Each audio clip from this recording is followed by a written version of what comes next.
what's the future in Europe? Are we really going to see planes substituted by trains? So we hosted an OAG webinar where we had a bit of an in-depth look at what's really behind the domestic market reductions that we're seeing across Germany, France, Spain.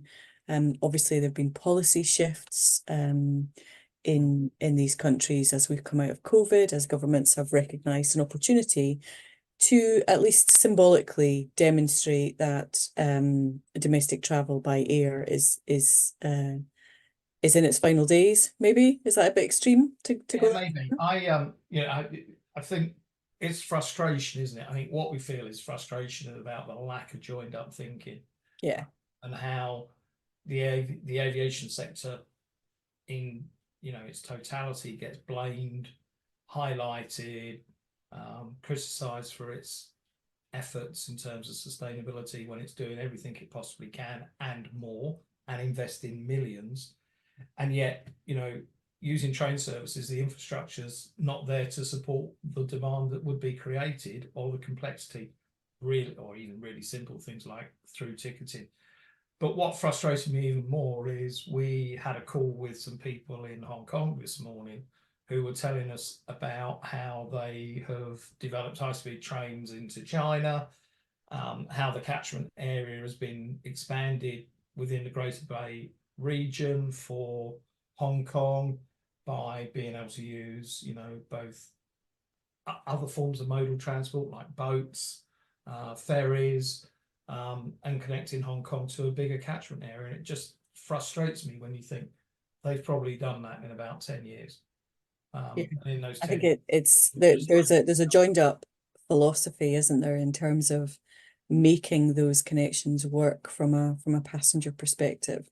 I think what was interesting yesterday was just this sense that, there is an appetite for people to switch short journeys from air to rail, but it's a whole raft of things, isn't it? So you have to have the right infrastructure.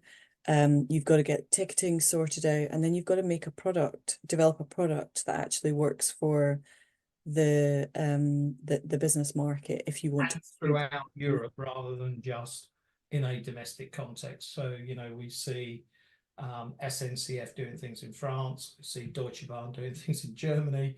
We're not sure who's doing anything in the UK, but generally it's only on the basis of the domestic market. And for most major hubs in Europe, that catchment area does spill over into other countries. So, we need cross-border connectivity to be created. And I think that's the next play, isn't it? In terms of, it's not just about domestic markets, it's about those journeys that are, in that sub 4 hour, 4 to 5 hour bracket, in terms of distance. These ones should all be theoretically possible of being replaced. Yeah, or a long way from that. Long way from that. Yeah, I feel like it's a job for life for someone